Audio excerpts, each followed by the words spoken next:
এক ছিল এক জাদুর রাজ্য, নাম তার স্বপ্নের জঙ্গল। সেখানে নদী কথা বলতো, পাখিরা গান গাইত, আর পশুরা সবাই বন্ধুর মতো থাকত। এই জঙ্গলে থাকত এক দুষ্টু বানর, মংটুন, আর তার সেরা বন্ধু ছিল এক শান্ত হরিণ, মায়া। একদিন মংটুন বলল, মায়া, চল আজ আমরা নদীর ওপারে যাই, শুনেছি ওখানে একটা হাসির গাছ আছে।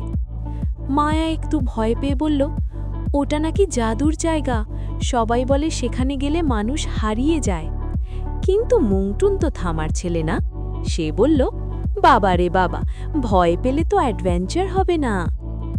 নদীর ওপারে তারা নৌকা ছাড়া লাফিয়ে লাফিয়ে নদী পার হলো। নদীটা হঠাৎ ফিসফিস করে বলল, সাবধানে যাও, হাসির গাছ সবসময় হাসায় না। দুজনেই একটু থমকে গেল, কিন্তু এগিয়ে গেল।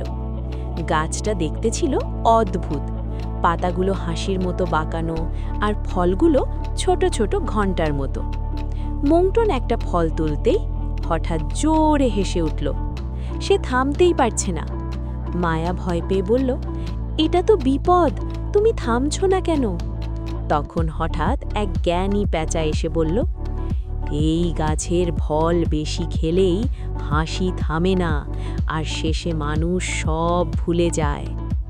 বুদ্ধির খেলা, মায়া ভাবল। তারপর বলল, মংটুন, চোখ বন্ধ করো আর আমার কথা শোনো। সে ধীরে ধীরে নদীর শব্দ, পাখির ডাক, বাতাসের ছোঁয়া সব মনে করাতে লাগল। ধীরে ধীরে মংটুনের হাসি কমতে লাগল। প্যাঁচা হাসল, বন্ধুত্বই আসল জাদু, ভয় নয়, ভালোবাসাই বাঁচায়। মংটুন মায়াকে জড়িয়ে ধরে বলল, আজ থেকে আমি একটু কম দুষ্টু হব। মায়া হেসে বলল, তাহলে তো তুমি মংটুনই থাকবে না। অতিরিক্ত আনন্দও বিপদ ডেকে আনতে পারে। সত্যিকারের বন্ধু সব সময় পাশে থাকে। বুদ্ধি প্লাস ভালোবাসা সবচেয়ে বড় শক্তি।